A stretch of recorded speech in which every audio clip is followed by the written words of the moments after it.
Good morning everyone, और आपका मेरे अनदर ब्लॉग में बहुत बहुत वेलकम है। और जिस प्रकार हम अपने जीवन को हेल्दी और सुरक्षित रखते हैं, उसी प्रकार हमें अपने गार्डन वगैरह को हरी भरी रखना चाहिए।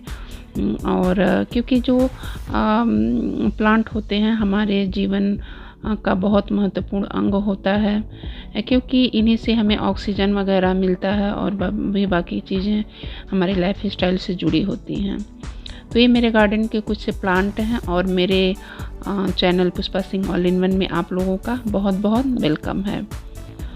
तो यहाँ पे मेरे कुछ प्लांट हैं मैंने लगाए हैं, और सारी जो है प्लांट हरी भरी है और काफ़ी चीज़ें जो हैं अच्छे से हम लोगों ने इसको ग्रोथ में किया है।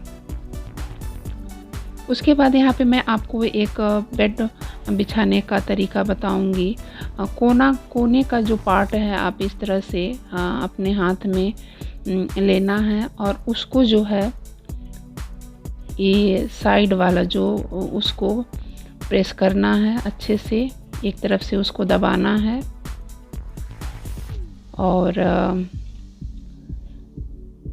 ऐसे जिस तरह आप लोगों ने देखा होगा कि ये होटल वगैरह में या बाकी हॉस्पिटल वगैरह में जिस तरह से नर्सें बेड लगाती हैं, उसी तरह मैं यहाँ लगा रही हूँ। तो ये साइड वाली को दबा देना है यहाँ तक एक हाथ से, और उसके बाद जो है ये फ्रंट वाला ऊपर का जो है इसको ऐसे हाथ से, इसीलिए मैंने इसको थोड़ा स्लो कर दिया है ताकि आप लोगों को थोड़ा समझ में आए। ऐसे दबाना है एक हाथ से, उसको अंदर से प्रेस कर देना है,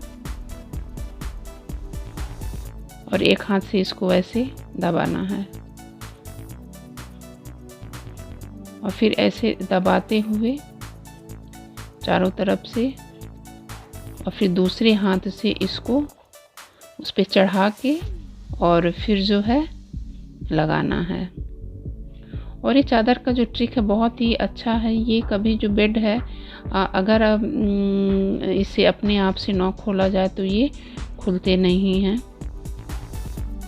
टाइट करके ऐसे, और उसके बाद इसको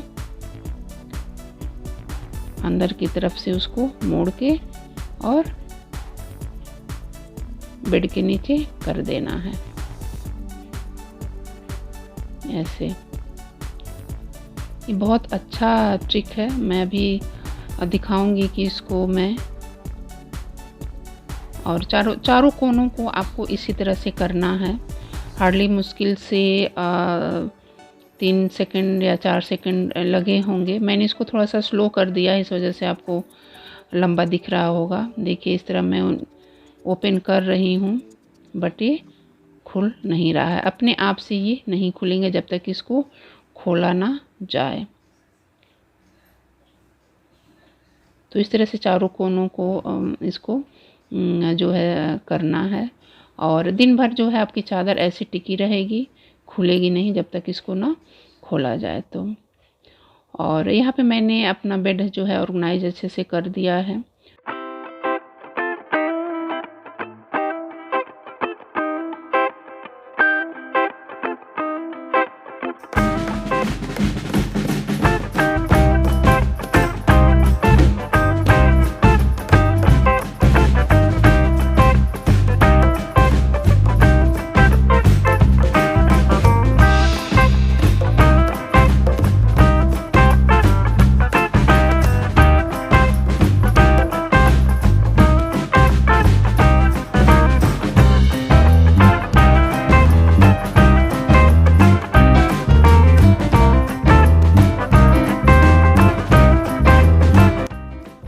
यहाँ पे उसके बाद फिर मैं अपने आंगन को क्लीन कर रही हूँ, क्योंकि मैं वीकली एक बार मैं ज़रूर करती हूँ, और ये हार्पिक से ही मैं कर देती हूँ, क्योंकि मैं ज़्यादा गंदा नहीं होने देती आंगन को, इस वजह से ज़्यादा टाइम नहीं लगता है।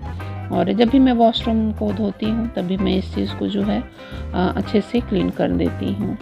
अगर टाइम टू टाइम हर चीज़ें क्लीन होती रहें तो ज़्यादा जो है लेबर नहीं करना पड़ता है, और समय के रहते ही जो है काम कंप्लीट हो जाता है। और करना तो रहता ही है काम, कोई भी अगर घर का पार्ट अगर हम शुरू करते हैं या क्लीन करते हैं तो उसको तो करना ही करना रहता है। और तो उसी को हम अगर समय से कर देते हैं तो ज़्यादा जो है हार्ड लेबर नहीं करना पड़ता है। और उसके बाद यहाँ से लगभग धुला गए हैं आंगन मेरे।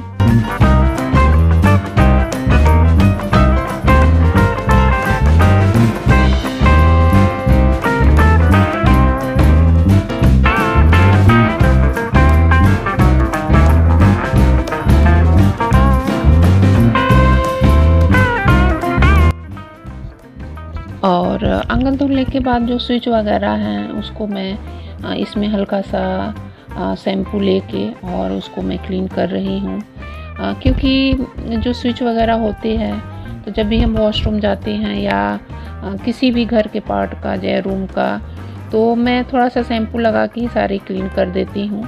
ये मैं बस एक स्विच बोर्ड आपको दिखा रही हूँ कैसे मैं क्लीन करती हूँ, हल्का सा शैम्पू डाल के उसमें, और फिर उसके बाद ये क्लीन कर रही हूँ। क्योंकि जो स्विच वगैरह होते हैं वो हमारे हाथों से बहुत बार टच होते हैं और टच होने के नाते वो काफ़ी गंदे भी हो जाते हैं। और फिर उसी हाथ से बच्चे वगैरह भी अगर रहते हैं तो वो भी छूते हैं इन स्विच को, तो उससे अच्छा है कि हम थोड़ा सा क्लीन करते रहें ताकि जो उस पे जर्म और बैक्टीरिया ना बैठ पाएँ। क्योंकि आप तो जानते ही हैं कि आजकल जो महामारी चली हुई है तो उसमें कितनी साफ़ सफाई की आवश्यकता पड़ रही है। तो आप अपने घर को भी अच्छे से क्लीन करिए और अपने हैंड को भी और भी बाकी चीज़ों को धुलते रहिए और क्लीन करते रहिए। फिर उसके बाद उसी से मैं ये जो जंगले का पार्ट है, आप जो बीट लगी हुई है, तो इस पे भी कभी कभी मक्खियाँ हैं जो बैठ जाती हैं और बारिश वगैरह में भी फंगस वगैरह लग जाता है। ये जो जाली की पट्टी है तो इसको भी मैं उसी से क्लीन कर दे रही हूँ ताकि जो भी फंगस वगैरह लग जाते हैं बरसात वगैरह में तो ये अच्छे से क्लीन हो जाता है। क्योंकि बरसात में ज़्यादा बीमारियाँ फैलने का थोड़ा सा डर होता है, तो इस वजह से हमें अपने घर को थोड़ा सा ज़्यादा क्लीन करके रखना चाहिए और बीमारियों से दूर रहना चाहिए।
एवरीवन, आप सब कैसे हैं? आई होप आप लोग बहुत अच्छे होंगे। और आज की जो है अभी तक मॉर्निंग की जो सारी क्लीनिंग और डस्टिंग और बाकी सारी चीज़ें हो गई हैं। और आज जो मैंने आंगन का जो क्लीनिंग मैंने आप लोग के साथ शेयर किया है, इसको मैं वीकली में एक बार मैं ज़रूर करती हूँ। जब भी मैं वॉशरूम को साफ़ करती हूँ तो उसको भी साफ़ कर देती हूँ, ताकि मुझे एक्स्ट्रा टाइम ना उसमें अलग से ना देना पड़े। और दरवाजे वगैरह भी जो वॉशरूम के हैं उसी समय मैं क्लीन कर देती हूँ। और क्योंकि जब हम सिर्फ वॉशरूम साफ़ करते हैं तो उस उद्देश्य से नहीं साफ़ करना चाहिए कि हाँ बस वॉशरूम हम साफ़ कर दिए। उसके आसपास जो भी सामान है या जो भी दरवाजे तो एक ही होते हैं, तो उसको भी आगे पीछे का जो भी है गीले कपड़े से हल्का सा वाइप कर देने से जो है जो बाथरूम के जो दरवाजे हमेशा जो है नीट एंड क्लीन रहेंगे। तो मैं अक्सर ही ऐसा करती हूँ। चाहे तो आप इस टिप्स को अपना सकते हैं अपने जब भी आप वॉशरूम को क्लीन करिए तो। और आंगन का जो मैंने अभी क्लीनिंग आपके साथ शेयर किया, क्योंकि मैं वीकली में एक बार तो क्लीन करती हूँ, तो इसलिए मेरे ज़्यादा आंगन गंदे नहीं होते हैं। तो मैं उसमें हल्का सा ये हार्पिक डाल के और उसको मैं क्लीन कर देती हूँ ब्रश से, तो साफ़ हो जाता है। और अगर मान लीजिए जैसे किसी का आंगन बाहर होता है, उसमें ज़्यादा गंदगी होती है, तो उसके लिए आप ब्लीचिंग पाउडर का यूज कर सकते हैं। जैसे मान लीजिए कि आपको मॉर्निंग में क्लीन करना है, तो नाइट में ही उसको आप उस पे जो हल्का सा जहाँ पे धोना है उसको नाइट में ही डाल दीजिए, और आफ्टर नाइट के बाद उसको फिर आप अच्छे से क्लीन कर सकते हैं, वो साफ़ हो जाएगा। और क्योंकि घर का जो क्लीनिंग है वो अगर हम टाइम टू टाइम करते रहें और बाकी भी चीज़ें अगर टाइम टू टाइम करते रहें, जैसे मान लीजिए समय बचा है और कोई पार्ट है घर का क्लीन करना है, तो उसमें हम हल्का सा टाइम दे सकते हैं और उस चीज़ को हम क्लीन कर सकते हैं। अदरवाइज जो भी होता है कि हाँ, जब ज़्यादा काम का बोझ हो जाता है तो फिर वही चीज़ करने में बहुत ही मुश्किल होता है। एक हाउसवाइफ ही इस बात को अच्छी तरह से समझ सकती हैं कि कैसे घर की क्लीनिंग होती है। तो बस ऐसे ही मैं कुछ टिप्स वगैरह देती रहती हूँ। और कुछ मैंने वीडियो हैबिट्स वगैरह भी पब्लिश किया हुआ है। मैं उसका जो लिंक है वो डिस्क्रिप्शन में दे दूँगी, आप वहाँ से उसको देख लीजिएगा कि किस तरह से मैंने करती हूँ। और ब्लॉग जाने में थोड़ा सा लेट हो जा रहा है, क्योंकि आजकल मैं थोड़ा सा बिज़ी हूँ, और क्योंकि घर से बाहर बार बार निकलना पड़ रहा है और इस वजह से नहीं हो पा रहा है। और कुछ ज़रूरी काम रहते हैं तभी निकलना होता है, तो अदरवाइज़ इधर तो काफ़ी निकलना हो गया, इसी वजह से ब्लॉग जाने में थोड़ा सा लेट हो जा रहा है। तो मैंने सोचा कि मैं इस ब्लॉग को आप के साथ बता भी दूं, और क्योंकि कमेंट आते रहते हैं कि वीडियो नहीं आ रहे हैं, वीडियो नहीं आ रहे हैं, तो बताना ज़रूरी हो जाता है कि हाँ वीडियो क्यों नहीं पब्लिश हो पा रहे हैं। और व्यस्तता जब ज़्यादा रहती है तभी ऐसा पॉसिबल हो पाता है, नहीं तो वीडियो तो मेरे हमेशा ही जाते हैं। और आप लोग के कमेंट भी बहुत आते रहते हैं, और इसी तरह आप लोग अपना प्यार और सपोर्ट बनाए रखिएगा। और क्योंकि जब हम कोई भी वीडियो देखते हैं तो थोड़ा सा मोटिव होते हैं हम उस चीज़ को, उस काम को करने के लिए प्रेरित हमें वीडियो करता है। तो बस यही कोशिश है हमारी कि ऐसे ब्लॉग और ऐसे क्लीनिंग टिप्स मैं आप लोग के साथ हमेशा शेयर करती रहूँगी। और बहुत दिनों बाद मैंने ये पर्पल कलर का नेल पॉलिश लगाया, आप लोग बताइए कैसा लग रहा है। और ये मैंने सूट मंगाए हैं और कलर कैसा है इसका सोचा मैं आप लोगों के साथ मैं शेयर करूं। इसको मैं स्टिचिंग कराने के बाद मैं आप लोगों के साथ पहन के दिखाऊंगी कि कैसा लग रहा है। और येलो कलर मुझे बहुत पसंद आया तो मैंने लिया, और एक पीच कलर है, दोनों कलर बहुत अच्छे लगे मुझे।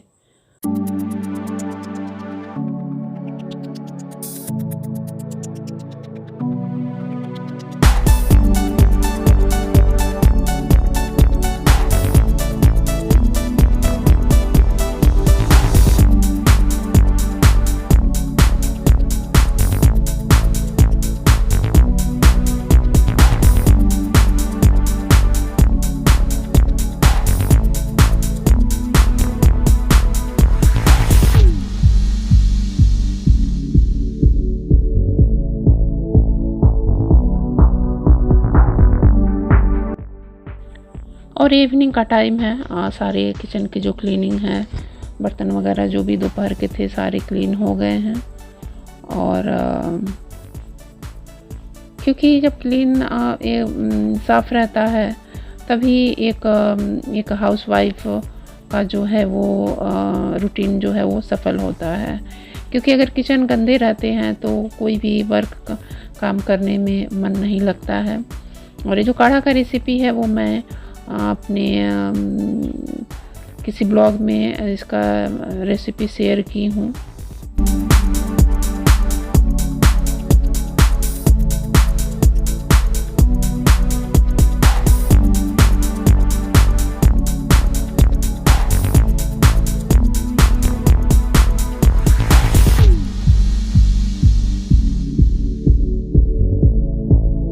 तो ओके फ्रेंड्स, और इवनिंग का टी वगैरह हम लोग का हो गया है। और जैसा कि देखा किचन भी मेरा क्लीन वगैरह मैंने कर दिया है। और अब मैं इस वीडियो को एंड करती हूँ। और जो भी मेरे चैनल पे नए हैं प्लीज़ मेरे चैनल को सब्सक्राइब करिए और अपने फैमिली और फ्रेंड के साथ इस वीडियो को ज़रूर शेयर करिए। और आई होप ये वीडियो आप लोगों को थोड़ा सा मोटिव करेगा ज़रूर। और क्योंकि जो गार्डनिंग का मैंने आप लोगों के साथ शेयर किया है तो मेरे हिसाब से हर घर में अपने इस चीज़ को थोड़ा सा करना चाहिए। जहाँ सा भी थोड़ा सा स्पेस अगर बचे तो गमलों वगैरह में ज़रूर थोड़ा सा पौधे वगैरह लगाना चाहिए, क्योंकि उससे हमें ऑक्सीजन मिलता है। और ऑक्सीजन जब तक हमारे शरीर में रहता है तब तक हमारा शरीर फिट फाट रहता है। तो ऑक्सीजन बहुत ज़रूरी है हमारे लिए। तो आप भी अपने घर में इस चीज़ को फॉलो करिए। और मैं अब इस वीडियो को एंड करती हूँ। Take care and bye bye.